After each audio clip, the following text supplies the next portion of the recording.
Yo, what's happening? Alright, so look, we back with all stands and steel ball run. But we about to be putting these motherfuckers in a tier list. Based off description, y'all motherfuckers stop getting mad, bro. Hello everyone, X4's here, and welcome to All Stands in JoJo's Bizarre Adventure Part 7, Steel Ball Run. In this video, I'll be covering every single stand and the other various stand-like powers that appear throughout the part, in order of appearance, explaining their ability, who the stand user is, the stand's musical reference, and the original universe counterpart if applicable, because Steel Ball Run takes place in an alternate universe, described by Araki as a parallel world to where the first 6 parts took place. So things work a little bit differently in this part, and we'll start off with an introduction of stands in this new world. But for a full explanation and history behind the new alternate universe, you can check out my previous video on the topic, why Araki reset JoJo's Bizarre Adventure. So while there are no stand arrows or stone masks in this new world, there are various ways that one can obtain a stand. The origin of stands in Steel Ball Run can be traced back to a Native American legend of a shooting star that fell in the Arizona desert.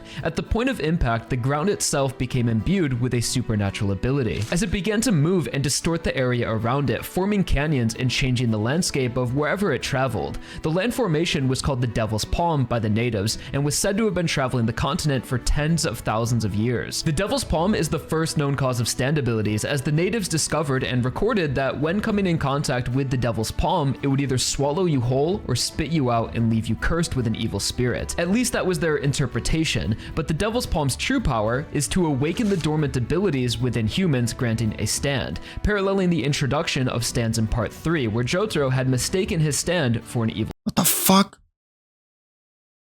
spirit. The other way to obtain a stand is through exposure to the Holy Corpse, the self-preserving corpse of an ancient saint, which will assimilate with people's bodies and sometimes awaken a stand power, or allow the user to use the power of the corpse, which grants abilities similar to that of a stand. And like the original universe, there's also the possibility of natural-born stand users. So with that,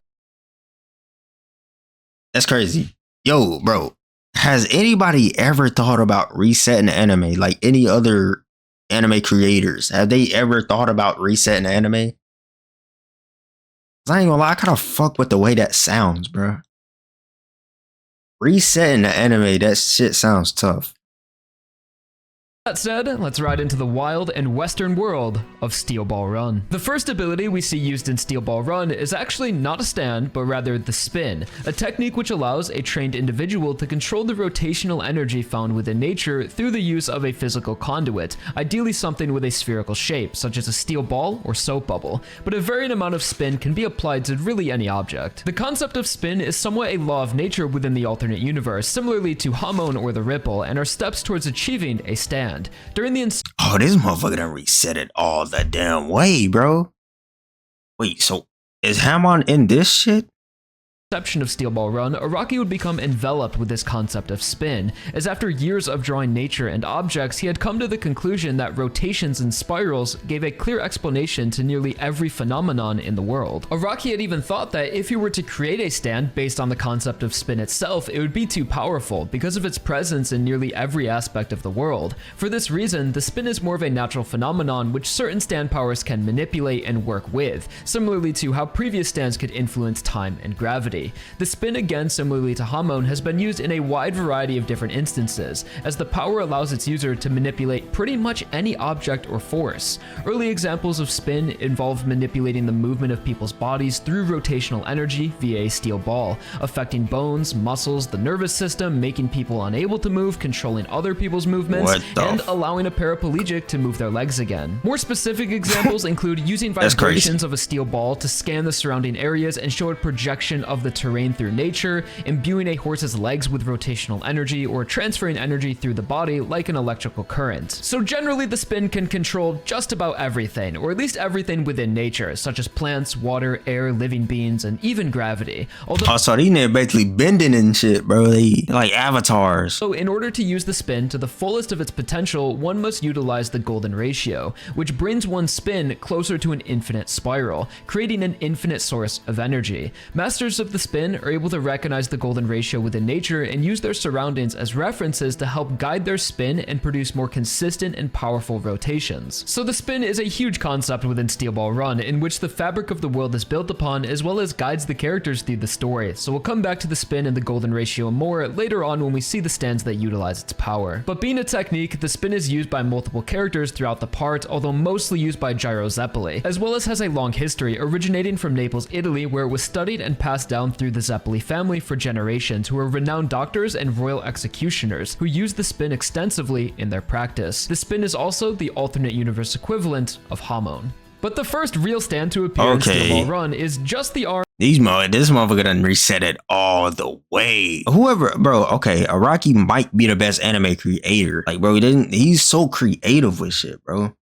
Of In a Silent Way in Chapter 1. Although this stand wouldn't make its full debut until the second half of the part, it does appear very early. But since we just see a glimpse of it, I'll wait until its full reveal to talk about its ability and stand user. So now finally, the first stand to fully appear in Steel Ball Run is Hey Ya, whose ability is often disputed because it does something, but it's difficult to identify what that something actually is. The stand appears to make its user lucky, allowing Poco Loco to follow the flow of luck, avoiding any mishaps or difficulties. Although all the stand really does is talk to Poco Loco. It doesn't physically change anything, only encourages its user through positive affirmations and premonitions, as the only supernatural ability the stand seems to have is to occasionally foresee future events, and use that knowledge to keep its user in the flow of luck. Although Araki would go on to state in the JoJo Veller stand encyclopedia that Hey Ya doesn't really do anything, saying it doesn't make you lucky, but it can help you feel more optimistic, which is almost true if you omit the stand's ability to foresee some future events.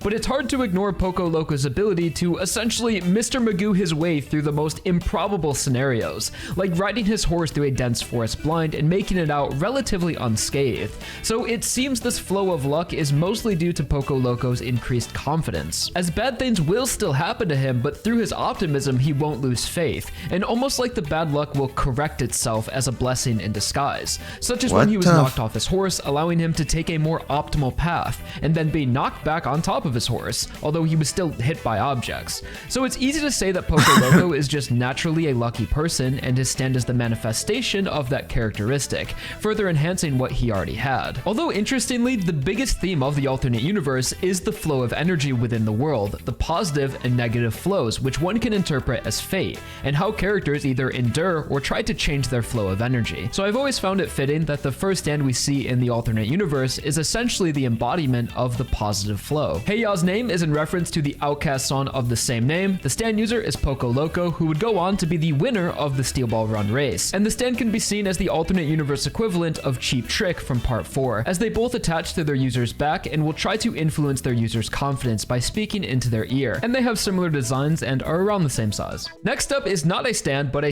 Yo, bro, I ain't gonna lie, all these concepts and stuff, Steel Ball Run, in my honest opinion, Steel Ball Run sounds already better than any other JoJo, to be honest with you. Bro, I'm not gonna lie, bro. I'm gonna put him at a solid C. A stand-like power that I'll quickly cover because I'm sure someone will ask about Mrs. Robinson. This character was a short-lived minor antagonist who modified his body to nest insects within an empty eye socket and learned to control them. He used these insects to attack and trigger chalas, which shot out needles as a form of self-defense. He also mentions that he comes from a village where losers of duels are chained to a cactus for a slow death, and that afterwards the cactus would place a curse on people, bringing them back from the dead. I don't see how this information was relevant to the character other than it possibly alluded to the fact that Mrs. Robinson himself was cursed, giving some sort of an explanation for his missing eye and special powers, as eventually we see another example in the alternate universe where a stand manifested in the form of a curse. But this ability is not a stand, just a special technique.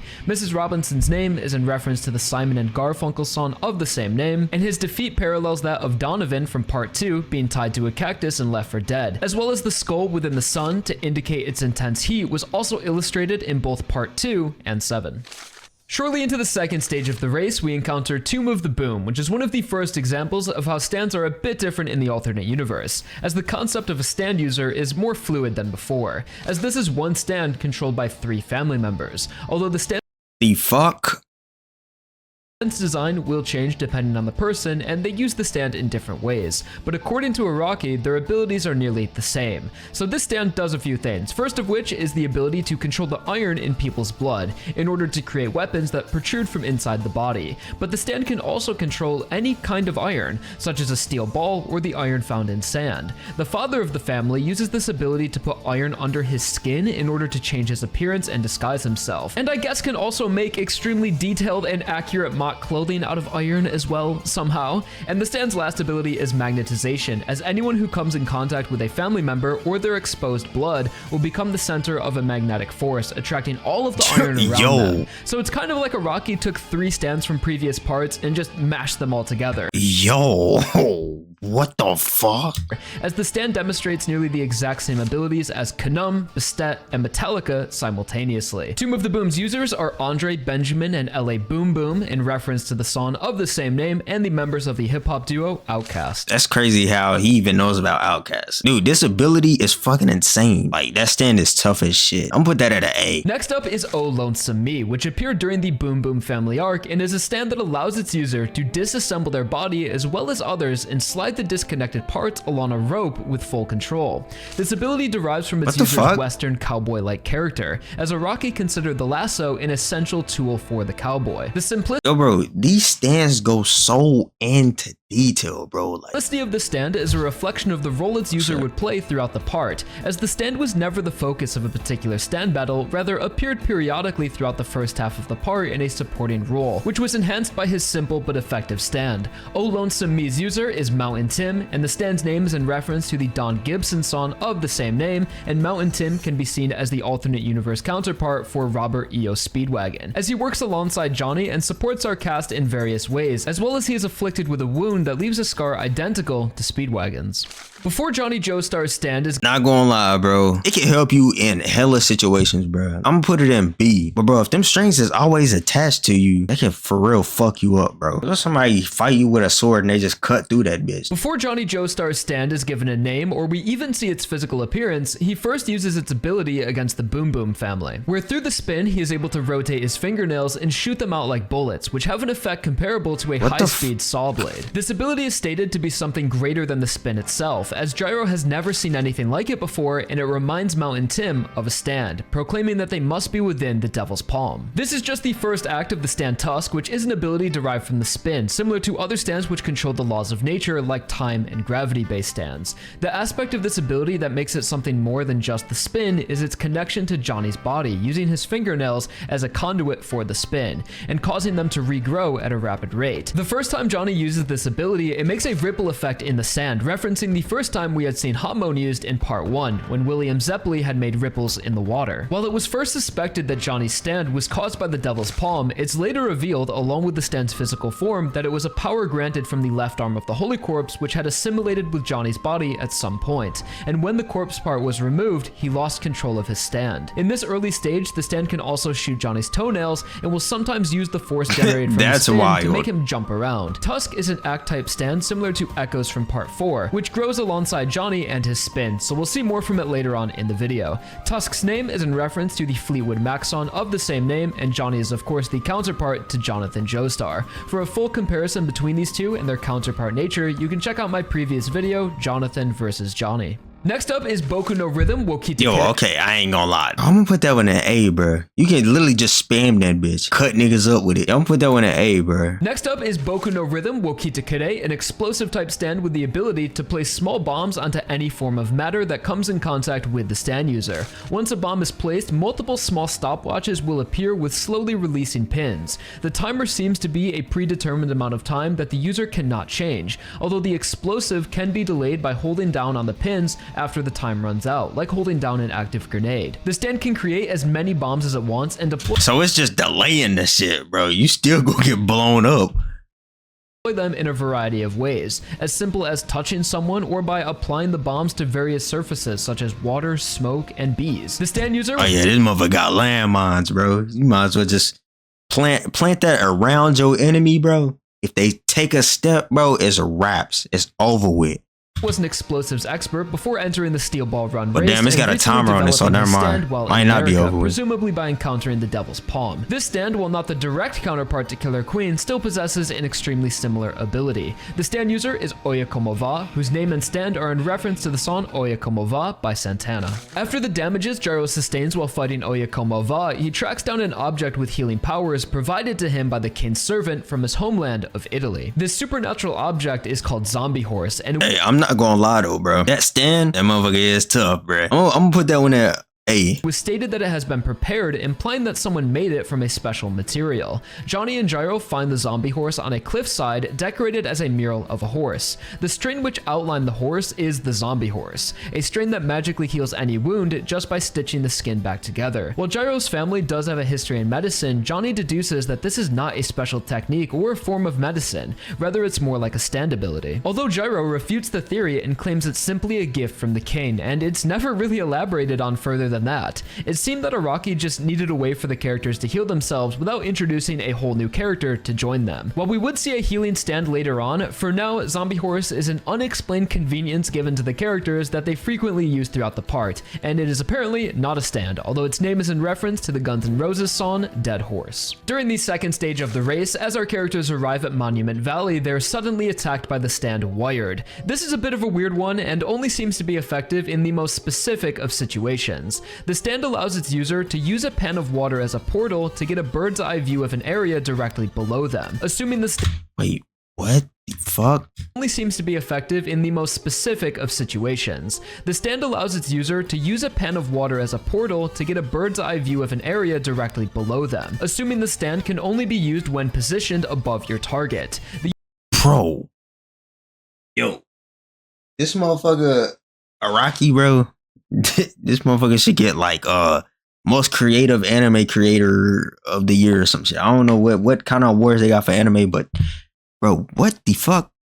The user can then send out two hooks attached to a winch located in their mouth, although the hooks must be attached to objects that are also placed in the pan of water, and those same objects will appear in the sky of the area projected in the water pan. So after all that setup, the user can then attack by hooking onto people and objects and dragging them up through the small projected objects, which then portal them through the pan of water. The objects in which the hooks fall from also act as a two-way door, so if you notice where the hooks are coming from, you can either throw something or shoot objects back towards the stand user. Again, a bit of a weird one that was only utilized in a way to separate Johnny and Gyro to further develop Johnny's abilities. Wired's user is Pork by Hat Kid, and its name is in reference to the Jeff Beck album. Hey, bro, that's a tough stand though. I'm not even gonna lie, bro. Even though they can damage you back through the portal, bro, that's a tough stand. I don't give a damn. That shit is actually hard as fuck. I'm gonna put that one in damn. Bro, you can use that to cook so many people, bro. Dead ass. I'm gonna put that one in A though. I'm gonna put it in A. Shortly into the third stage of the race, as the participants enter the Rocky Mountains, we encounter scary monsters. For the first few chapters of this arc, we are led to believe that this is Diego Brando's stand and that he is developing it over time, as he is exhibiting strange behaviors and slight alterations in his physical appearance, slowly turning into a dinosaur, So I'm assuming this supposed to be Dio Brando? specifically a velociraptor. Although nearing the end of the arc, it's revealed that Diego was merely infected by the stand, and the real user was using him to get close to the corpse parts. The stand's ability is an infectious virus that will slowly turn those who come in contact with the user and other infected into dinosaurs that can be controlled by the user when fully transformed. The rate at which the infected Oh hell no, this nigga had a whole army, bro. Transform varies, as Diego was a very slow transformation, while at the Rocky Mountain Village, the villagers transform nearly instantly. While it's never directly stated, the rate at which a transformation occurs may be correlated to the range from the stand user. This stand was originally possessed by Dr. Ferdinand, a geologist who had known about the corpse parts before the Steel Ball Run and developed his stand through the Devil's Palm.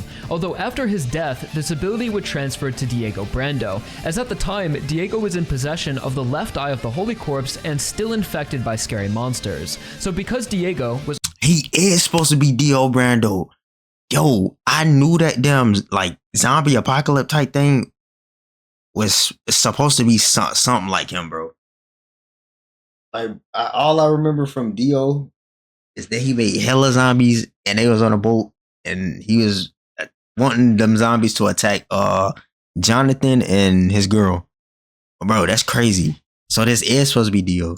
Was already naturally able to control the stand before having a corpse part, he was deemed the leader of the dinosaurs and retained his individuality even while fully transformed. So because of these circumstances, he was able to retain a slightly altered version of the stand. Diego's Scary Monsters, unlike the original, allows him to transform his body at will into a hybrid human-dinosaur state, often only using sharpened teeth or raptor talons, although the transformation provides a variety of general physical enhancements like speed, stamina, and vision. Diego is also able to turn other living beings into dinosaurs and fossils like the original stand, as seen with a bunch of small plants, and he often transforms parts of his horse. The stand's name is in reference to the song Scary Monsters and Super Creeps by David Bowie, as well as Diego's enhanced physical state through his dinosaur powers reference those of Dio from Phantom Blood after his vampiric transformation. Bro, I knew it, bro. I knew it. What the? And strength and sharpened teeth, as the two are alternate universe counterparts. During these Wait, so can he still like heal up just like him? Scary Monsters arc, there is a battle for the eye. I ain't gonna lie, that's a clean stand, bro. It's not as hard as the first one. But, well, the first one wasn't even a stand. That was just him using a mask. Yo, nah, Iraqi got it, bro. Or however you say his name, my bad. But he got it. He's tough. I'm not gonna let him put that one at I'm gonna put that one at a B. A high B.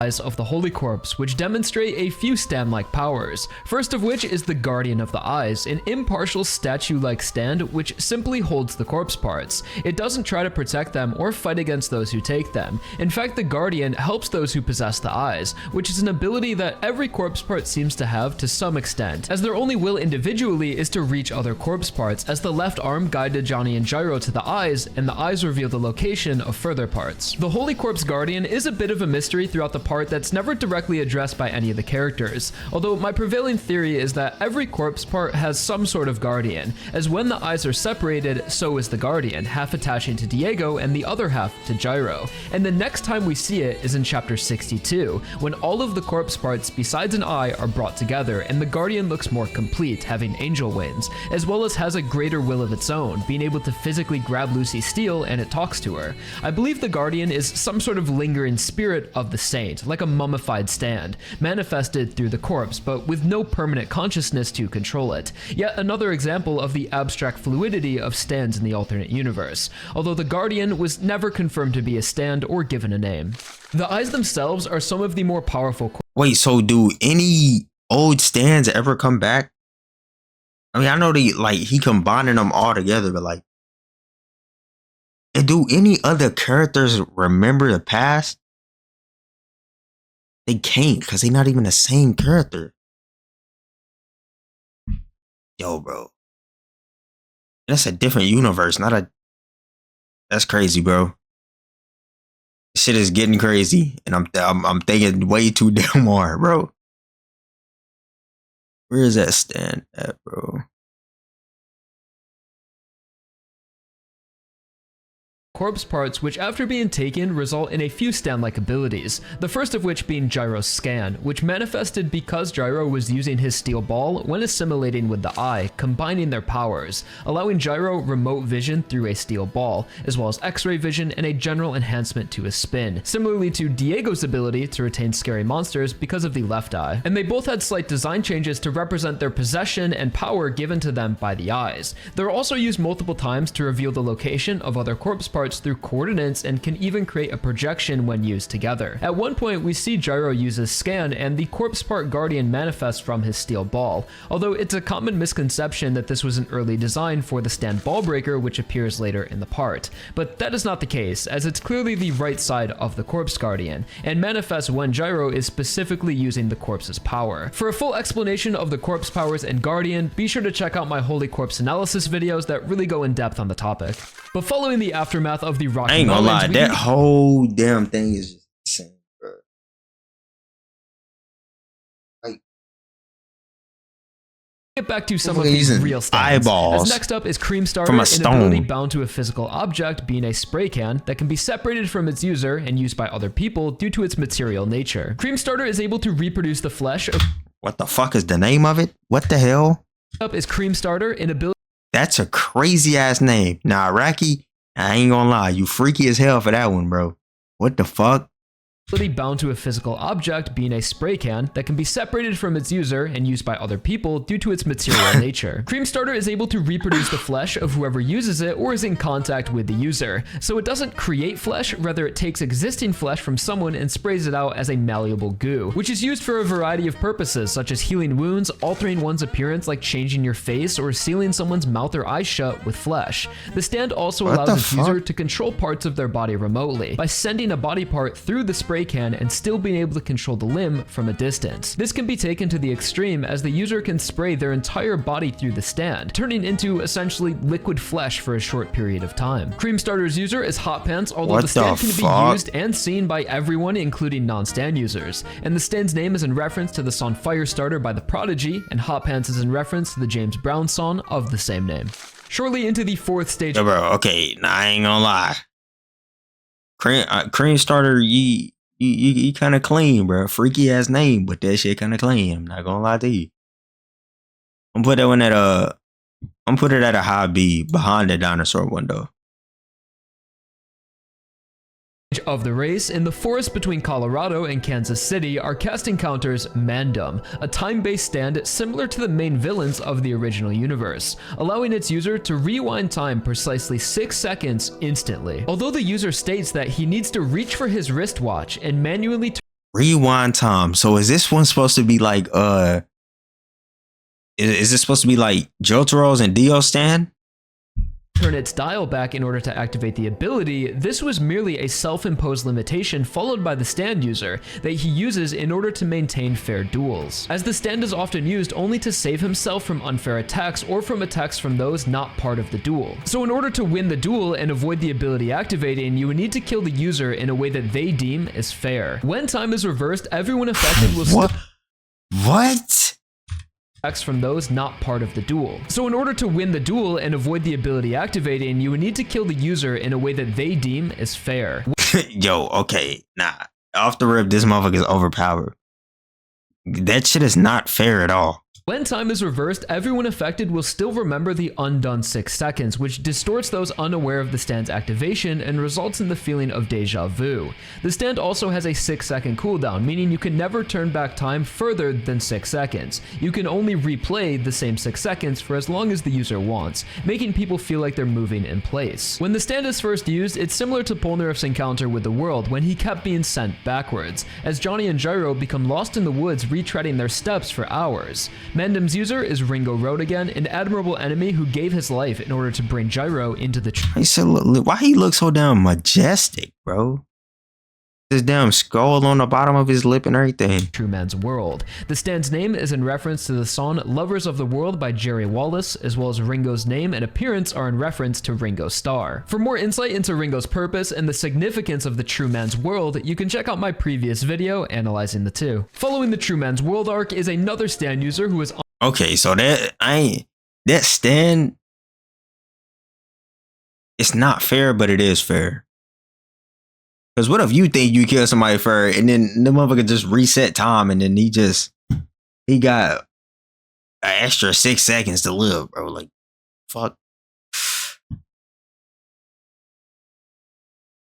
Not gonna lie though, I'm gonna put that one at a low B. I'm gonna put that one at a low B. uninvolved in the race itself, rather being a highly skilled assassin hired by President Valentine, who possesses the stand Catch the Rainbow. This stand is very powerful and versatile when used specifically during rainfall, and is described by its user to have the ability to stabilize rain, just like crossing a rainbow. The stabilization of rain allows the user to freeze raindrops in midair, but this is just part of— So he's Jesus. He's literally walking on water, but like, he walking on raindrops. the stand's overall rain manipulation, as we see the user is able to walk on raindrops and also seemingly teleport between the rain, being able to move extremely quickly and track down his enemies. This stabilization is also used offensively by freezing rain in the way of enemies, which when stabilized can be hardened and sharpened like razor-thin glass. During this arc, the user sustains multiple gunshot wounds but is able to postpone the damage by completely sealing the wounds with stabilized rain, although this does not heal the wounds, only delaying their impact, as once rainfall stops, the stand will weaken in power and eventually become completely unusable, as the stand only works with rain and no other form of water or liquid, making the user for the remainder of the storm a dead man walking. While What the f?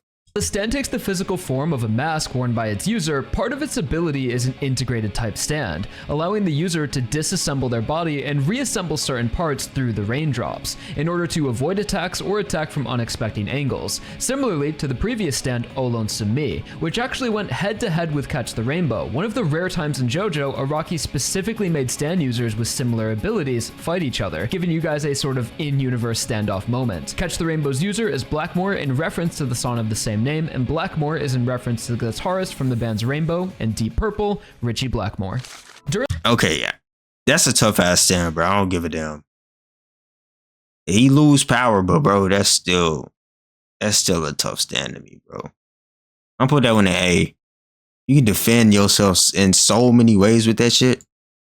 In the Catch the Rainbow arc, we see the ghost of the Holy Corpse reveal himself, which is different from the previously mentioned Guardian, as he appears in a human form, presumably the soul which once belonged to the corpse. And although it's never outright said, this ghost confirms that the Holy Corpse is the body of Jesus Christ. Bro, I knew it. I was about to ask that same thing, bro.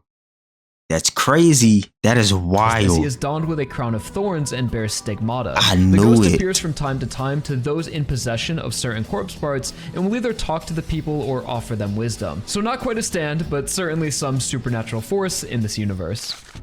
Wait, so From the band's Rainbow confirms that the Holy Corpse is the body of Jesus Christ. Of the Holy, he specifically made stand users with similar abilities fight each other, giving you guys a sort of in-universe standoff moment. Catch the Rainbow's user is Blackmore in reference to the song of the same name, and Blackmore is in reference to the guitarist from the bands Rainbow and Deep Purple, Richie Blackmore. During the Catch the Rainbow arc, we see the ghost of the Holy Corpse reveal himself, which is different from the previously mentioned Guardian, as he appears in a human form, presumably the soul which once belonged to the corpse. And although it's never outright said, this ghost confirms that the Holy Corpse is the body of Jesus Christ, as he is donned with a crown of thorns and bears stigmata. The ghost appears from time to time to those in possession of certain corpse parts and will either talk to the people or offer them wisdom. So not quite a stand, but certainly some supernatural force in this universe. During the 5th stage of the race on the 8th day, we encounter In a Silent Way. This arc has a strong emphasis on the mystery of the stand user, as from the beginning we can assume it's a participant of the race we've met before, because of Diego's interaction when he's recruited by Present Valentine, and of course the classic Araki anonymous silhouette. The real stand user isn't revealed until the later half of the arc when Sandman attacks Norisuke Higashikata and then explains he wants to steal the corpse parts and use them as a bargaining chip to get money to buy back his family's land. I'm explaining the stand user for this one because he is quite relevant, as this was the first stand we saw in the part, foreshadowed in chapter 1, as well as it's revealed Sandman's native name is Soundman, as he was known in his tribe as the one who creates sound, which is because of his stand In a Silent Way, which has the ability to turn sounds into physical objects as well as store sounds within objects and use them as a vessel to attack and release sounds remotely, which was used together with scary monsters to apply sounds to hordes of dinosaurs. The ability is really similar to Echo's Act 2 from the original universe, which also transferred sounds into physical objects, although In a Silent Way has a few unique properties, as it's able to store multiple of the same effect on different objects, as well as can create physical blocks of kanji as a means of protection. For example, Johnny shoots Soundman with a nail bullet and he's able to create a swoosh sound effect with his knife, which the bullet then bounces off of, or rather is redirected because of the sound being a fast swinging motion. In a Silent Way's name is in reference to the Miles David album, and Sandman is in reference to the song of the same name by America. During Johnny's fight, bro, I'm gonna be honest, bro. That motherfucker should be like unbeatable. Cause what the fuck? Sound, bro, like, yeah. This motherfucker should be unbeatable, honestly. In my honest opinion, he should be unbeatable. Against In a Silent Way, he is taught the fourth lesson of the spin, respect your elders, which results in an evolution of his stand. This lesson involved pushing Johnny to see the golden ratio in nature and use it as reference to replicate the arc of the infinite rotation to increase the power of Tusk's spin. The golden ratio, also known as the golden rectangle, is a 1:1.61 ratio commonly found in many natural shapes that can be infinitely divided in half, and when creating a spiral that flows outwards at a sequential rate of 1:1.6, it creates an infinite rotation. In theory, if replicated by Johnny and imbued into his ability, would create a spin with an infinite source of energy. Through this technique, Johnny evolves his stand to Tusk Act 2, which gives his nail bullets much more power and keeps them alive after they've hit something, as a hole made by the bullet will begin to move and automatically track its target. This energy and persistence is a result of Johnny's spin getting closer to the infinite rotation. Also, after this evolution, Johnny's nail bullets now spin around his finger rather than just on top of them, creating more powerful impacts and a drilling effect on targets. Johnny also uses his spinning nail to brush his teeth, shred cheese, and eat spaghetti.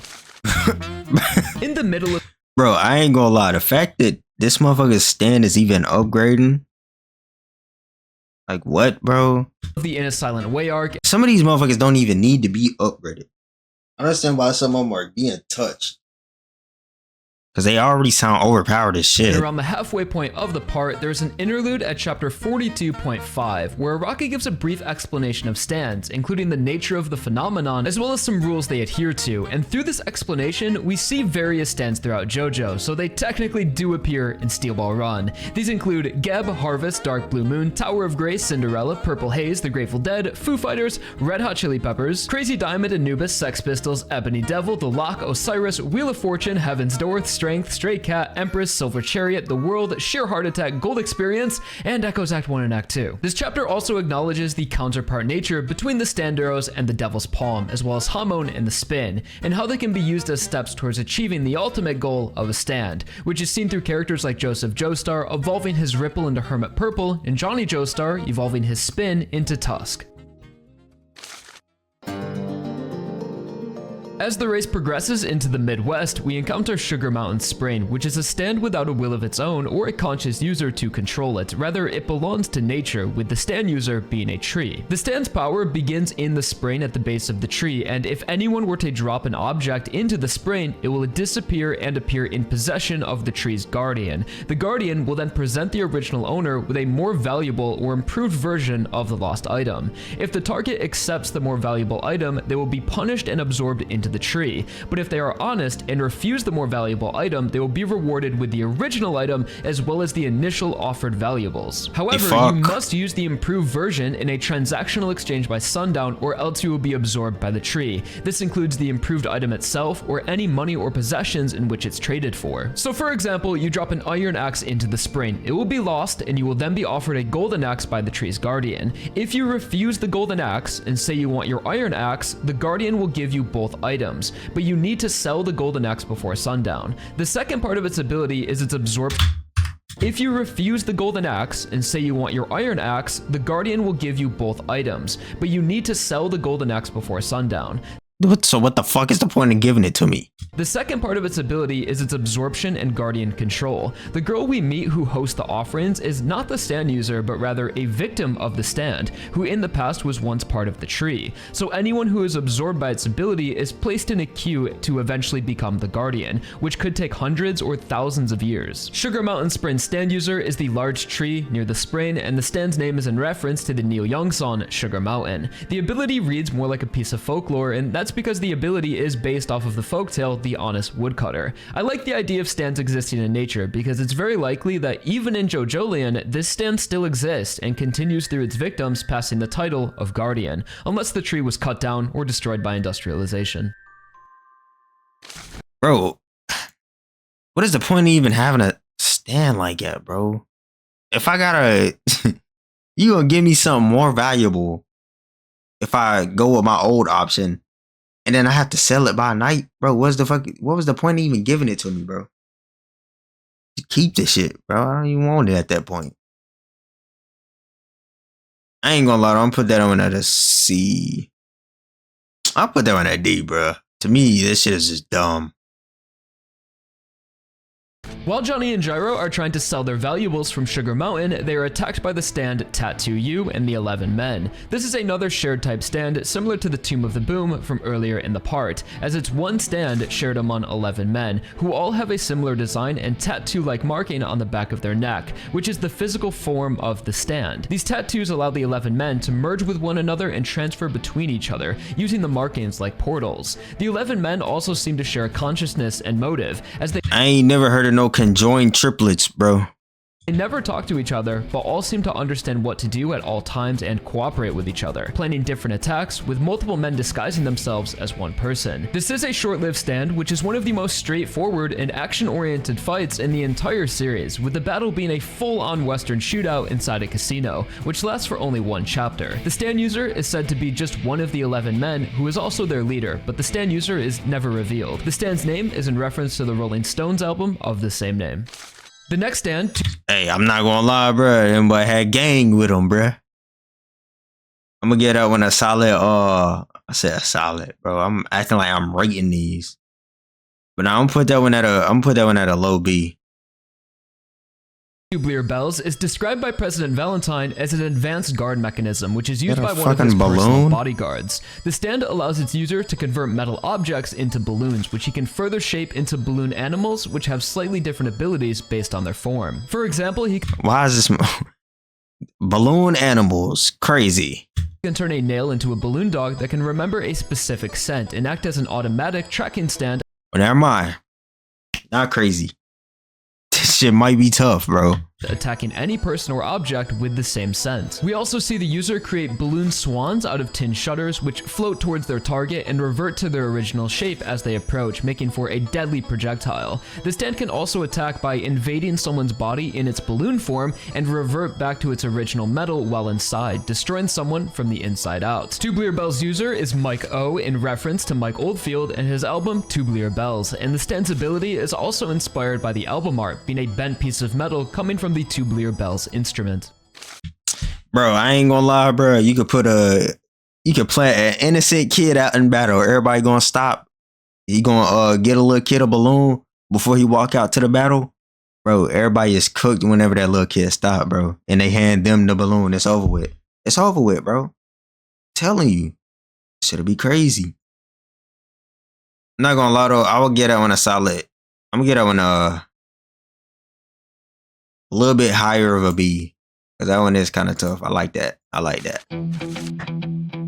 As the race progresses into the 6th stage, we reach the snowy cascade of the American Midwest, where we encounter a duo of assassins hired by Funny Valentine, whom one of which possesses the ability Wrecking Ball, which is not a stand but still a stand-like ability being based on the spin. This technique is used primarily by the Imperial Guards of Naples and is passed down between generations, similarly to the Zeppeli family's tradition of using the spin to perform executions. Although the Imperial Guards technique of Wrecking Ball utilizes a steel ball with 14 smaller balls referred to as satellites attached to the outside that can separate from the main steel ball. While a direct hit from Wrecking Ball is deadly, the satellites, even if avoided, create a shockwave which affects anyone they pass by, causing momentarily left half ataxia, which removes all physical senses from the left side of your body, making you unable to feel your left side or perceive anything within your left side's vision. While this effect in the manga is illustrated as characters missing parts of their body, this is just a visualization of how it feels for the characters, as its ability is only mental and doesn't physically alter or remove the left side. Wrecking Ball was developed as an offensive attack used to protect the imperial family of Naples. The logic behind the technique is that the satellites act as a failsafe in the event that a steel ball doesn't make a direct hit, so even if an attack misses, the target will still become disoriented and unable to attack properly. Wrecking Ball's user is Wekapipo. How is that fair, bro? Like, I deadass want to know how's that fair. If it's not hitting you, then it don't hit you, bro. It should still affect you. In reference to the sold out song of the same name, and the steel ball's name is in reference to the Neil Young song Wrecking Ball. Fighting alongside Wekapipo during this. Yeah, that's a crazy ass stand, bro. Like, shit is not fair. It's deadass not fair. This arc is another assassin possessing the stand 20th Century Boy, a defensive type stand which ideally needs to be used alongside another offensive stand, or in this case, Wrecking Ball. This is a completely defensive based stand which is very simple in nature yet extremely powerful, as it makes its user completely invincible when activated, protecting him against any physical attacks, stand abilities, nature, and even preserving his body unable to die of old age or starvation while activated. The stand can also be activated indefinitely as it doesn't require any energy or stamina to be used. The only downside, of course, is that the user cannot move while this ability is active and must remain in a fixed position of kneeling down. So if he is left without a partner to distract or attack his enemies, he's pretty much a sitting duck, as the enemy just needs to wait for him to deactivate his stand or can easily set up traps around him. The protective nature of this stand operates by absorbing and redirecting all physical energy that comes in contact with the stand, which can sometimes result in redirecting attacks, but cannot be controlled directly, which is the stand's only form of offense. And to make up for its weakness, the stand user has a gun. The stand user is Magenta Magenta in reference to the Sold Out song of the same name, and the stand's name is in reference to the T-Rex song 20th Century Boy. The fate of Magenta Magenta also parallels that of Cars from the original universe, as he used his stand while being sunk to the bottom of a river to prevent himself from drowning, and if he were to deactivate his stand, he would almost certainly drown, so he waited at the bottom of the river and eventually stopped thinking. Moving in. Bro, shit is not fair, bro. It's like, so how do they even defeat that, bro? Like, how? I'm not gonna lie, I'm put that one at an A. You literally can't beat it.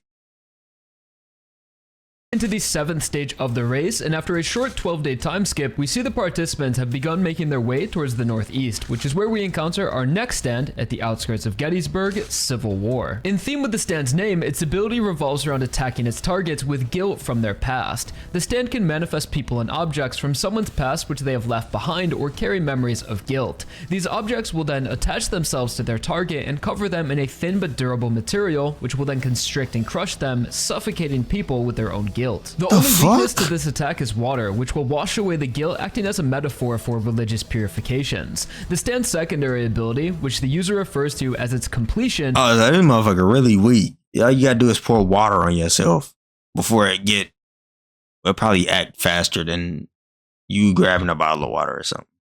Occurs once the user is killed while the stand is activated, enabling them to be reborn as a memory of guilt which has been quote-unquote sacrificed by the attacker. This process also cleanses the stand user of their life's guilt and passes it on to their killer. The transferred guilty memories from the original stand user act more like zombies and will physically attack their target rather than suffocating them. Although interestingly, the one who has been past the guilty memories of the stand user can essentially play a reverse Uno card, as if they are killed by the stand user, the ability will activate again, passing all of the guilt back to the original carrier, and allow the previous carrier to be reborn and cleansed, as they are essentially using the stand's completed ability on themselves, as they are now a part of the original user's guilty memories. Which proposes a pretty big question for Johnny's character for the remainder of the story, as technically, the original Johnny died during this arc, and now from this point forward, the Johnny we know is a copy created by the stand. Still the same person and everything, just not the original Johnny. The stand is only defeated when the user is severely wounded and the attacker leaves the stand's range before he eventually dies, making him unable to be past the guild.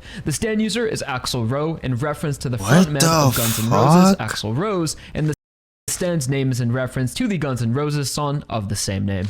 During the battle against— Yo, that is a crazy ass stand. Motherfuckers just out here making copies. Yo. I'm not gonna lie, I'm gonna put that one at a high B, bro. Cause what? Against Civil War, Johnny is visited— Wait, so do they even have a show for this, bro? Like, or is it just straight manga?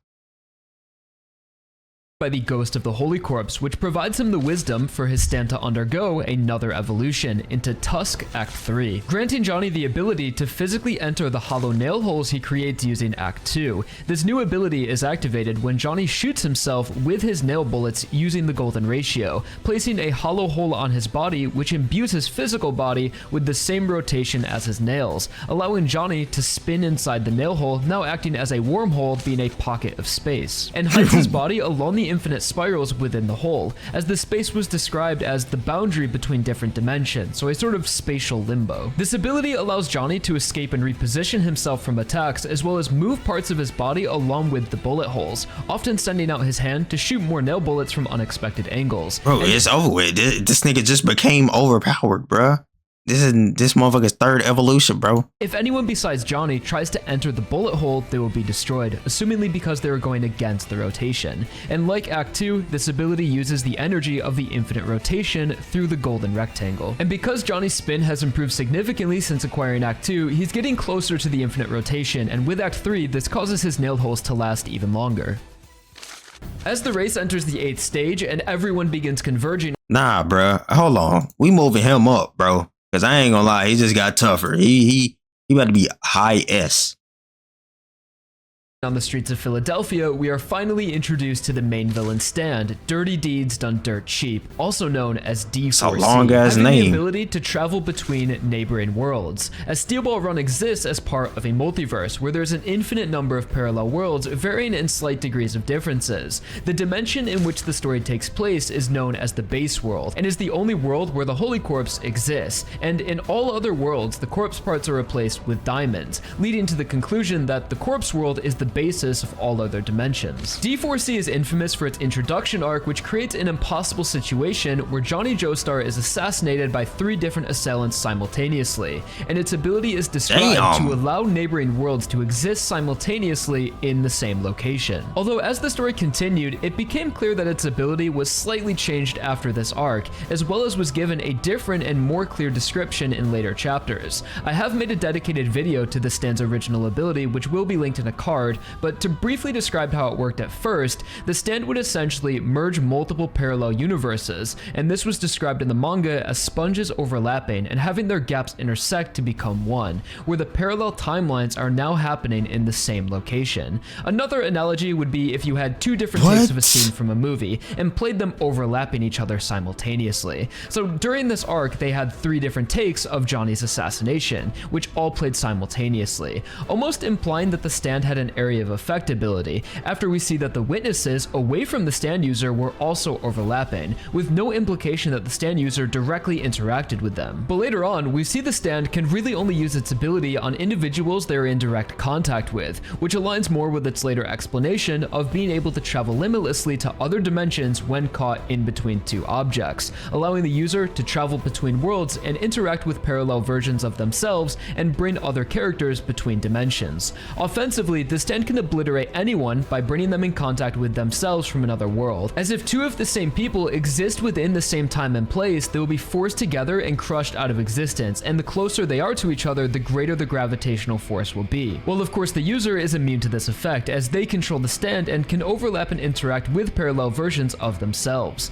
This immunity is part of the stand's sustainability, as the user can infinitely replace themselves with their parallel versions, as well as transfer his stand, essentially being able to respawn after taking fatal damage, as long as the user happens to be in between 2 objects to travel between worlds. And what is considered in between 2 objects can be a bit vague, as the user often uses things like doors and windows and flags to squish himself, but can also be more abstract, like pouring water on yourself or being attacked where you're technically in between the surface area of 2 different things. This ability is also used to recruit new allies from parallel worlds, or just to throw a bit of chaos into the mix, as well as have multiple versions of the user around as protection. The stand itself is also extremely fast and physically powerful, one of the strongest stands in the entire part, being deadly at short range in just its physical powers. The stand user is President Funny Valentine, whose name is in reference to the song My Funny Valentine, originally composed by Richard Rodgers and Lorenz Hart in 1939, which since then has become a jazz standard, appearing on over 1,300 albums and performed by over 600 artists,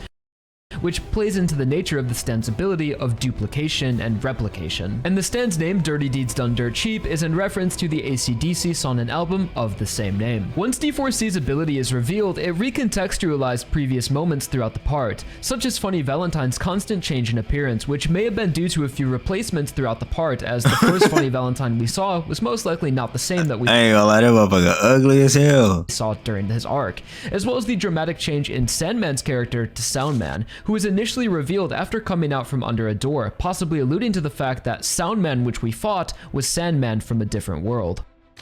During D4C's attack in Philadelphia, Bro, they can just go around just fucking up time in the world and shit, bro.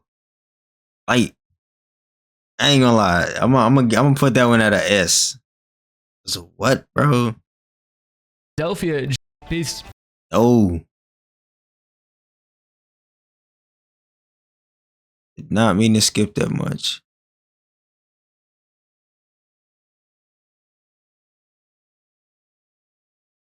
Arc, as well as the dramatic change in Sandman's character to Soundman, who was initially revealed after coming out from under a door, possibly alluding to the fact that Soundman, which we fought, was Sandman from a different world.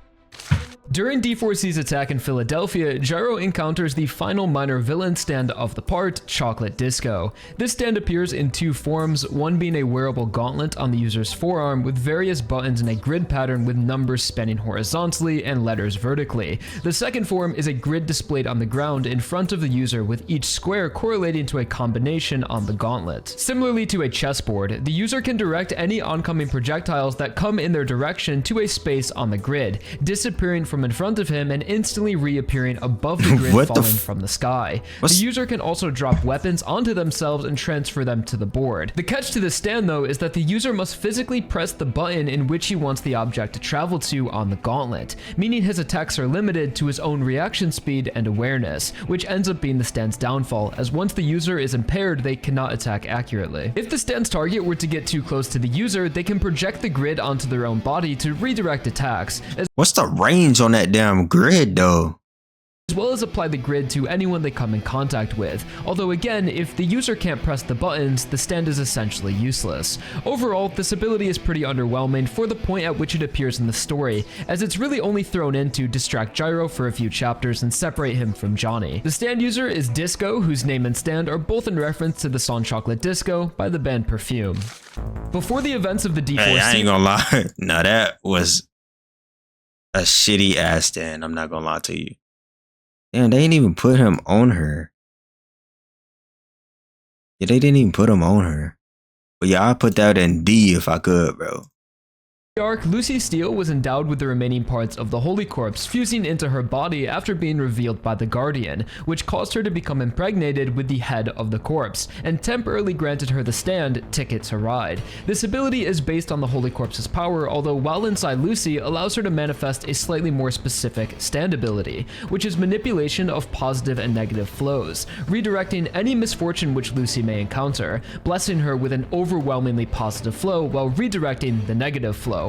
Although this is only applied to those Lucy cuts with her tear cutter, an ability that allows her to harden her tears into a blade. This power visualized appears as Lucy having a karmatic guardian angel, being able to escape from 3 armed guards who all encounter a calamity redirected back at them as a result of Lucy's invulnerability to misfortune. This flow can also be applied to inanimate objects that Lucy has interacted with, like when she wrote a note on her skirt and cut it off. Valentine had tried to destroy the note, although through a sequence of mathematically impossible coincidences, the note eventually ended up where it was first cut. While Lucy remains in possession of the corpse, it slowly begins replacing and mummifying her body, and will eventually completely overtake her, transforming her skin into a hardened, fractured-like state, which would eventually kill her if the corpse stays inside her. In this state, the stand ability is considered fully developed and will redirect all negative flows around Lucy's body, including warping the environment, influencing objects on a molecular level, and bending gravity. The stand user is Lucy Steele, but she is really just a conduit for the Holy Corpse's power to fully develop, as she loses the stand when it's removed. And the stand's name is in reference to the Beatles song Ticket to Ride. What the bro? This motherfucker is basically dead. The hell? This motherfucker is literally dead. Literally. I ain't gonna lie though, she's unstoppable, so I'm gonna put that at a high A. You literally can't do shit to her.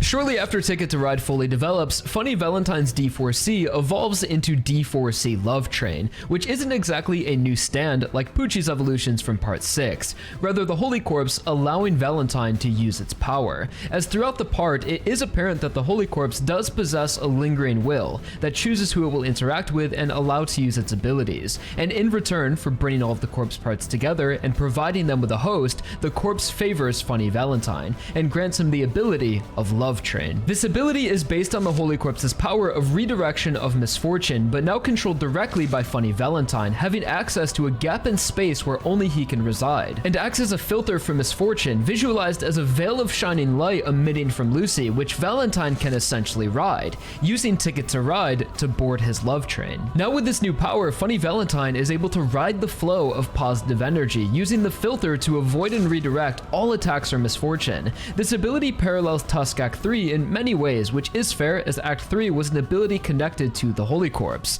as Funny Valentine can hide and move within the gap by distorting his body, as well as through the power of misfortune can move wounds across a person's body, making even a small cut fatal if moved towards the heart. This ability is so powerful it even warps the earth and influences the gravity around Valentine, allowing him to glide in midair and ensure nothing gets in the way between him and his mission, redirecting anything which could be interpreted as misfortune. In this state, D4C still has all of its previous abilities and will be vulnerable to attacks when leaving the Veil, as well as must remain close to Lucy as she is the source of Love Train and will pull Valentine in her direction if he is inside the gap. Love Train's user is Funny Valentine, but also technically Lucy and also technically the corpse. It's kind of a weird one as all three of them together make the ability work, and the stand's name is in reference to the song Love Train by the OJs. Bro, that, like, okay, I'm glad I already got him in S. Cause bro, you can't do shit, bro. He already had an overpowered stand, bro. He literally already had an overpowered stand as it was, bro. It's like always a motherfucker that go above and beyond, and they got the best stand ever, bro. The golden spin technique, producing a spin with truly infinite energy, resulting in the manifestation of the stand Ball Breaker, capable of breaking through Love Train's interdimensional barrier. The golden spin can only be achieved through harnessing the rotational energy produced by a horse galloping at its most natural pace, and when the horse is fully synchronized with its movements, it generates the rotational force of the golden ratio, and when riding a horse at that moment, an expert spin user can transfer their horse's energy through their stirrups into their own body and then through a steel ball to produce an infinite spin, perfectly replicating the golden ratio, creating a spin capable of surpassing time and gravity. Although the stand Ball Breaker that we actually see doesn't really have an ability, the only thing we see it do is physically enter Love Train's barrier, and when coming in contact with Valentine, rapidly ages him and his stand, either affecting time itself or draining him of his life force. Ball Breaker is specifically referred to as a technique, and although we have only seen Gyro manifest the stand, it's implied that the stand belongs to the steel balls themselves and could be created by anyone capable of producing the golden spin. Araki himself refers to the stand as a visualization of energy of Gyro's steel balls, and that he drew the stand in order to explain the infinite rotation in its purest form. The technique to summon Ball Breaker through using a horse's energy is something that the Zeppeli family had researched hundreds of years ago for medieval battle, and since then is referred to as a sealed throwing technique of the steel balls. So really, Ball Breaker's user is anyone who can throw a steel ball with the golden spin, and that includes Gyro. The stand's name is in reference to the AC/DC song of the same name. The final evolution. So this motherfucker can really just beat the most overpowered dude just by turning him old. Put that one at a high A. Of Tusk Act 4 is achieved through Johnny using his horse and a steel ball to create a perfect golden spin with his nail bullets. Although through Johnny's unique technique of combining the spin with his stand, this caused an evolution, obtaining a power beyond that of Ball Breaker, allowing Johnny's attack to not only break through Love Train's interdimensional barrier, but also negate its ability of misfortune, which is what previously weakened Gyro's golden spin. Act 4 can only be used when Johnny is riding a horse, as it harnesses the energy of the golden spin, and because so is the most powerful form of the stand, and probably the most powerful stand in the alternate universe. Physically, the stand can now perform aura barrages, and whatever the stand comes in contact with will permanently rotate, causing every cell of the affected person to spin infinitely. An attack which transcends time, gravity, and dimensions, as Valentine continued to spin in no matter what world he traveled to, and would always be dragged down into the ground, the place he was first attacked by Act 4. An attack Valentine could only describe as a calamity. The infinite rotation would also be passed to any person or object that comes in contact with an already affected person. The stand can also use enhanced versions of the previous acts, such as moving bullet holes, as we see Act 4 can create rifts in the environment, opening up physical spaces and home in on enemies. So while Act 4 is essentially the infinite rotation, along with the previous abilities of Tusk, its defining trait and really main power is its control over gravity, which is what allowed it to break through Love Train and carry its rotation through dimensions. I'm glad I put that motherfucker up in A, because that motherfucker just kept developing stronger and stronger, bro. That shit was actually tough. Appreciate all y'all on the support. I seen that a new manga or anime was dropping for JoJo's, and I was like, yeah, bro, I gotta start getting on it. Appreciate y'all. I'm at DB.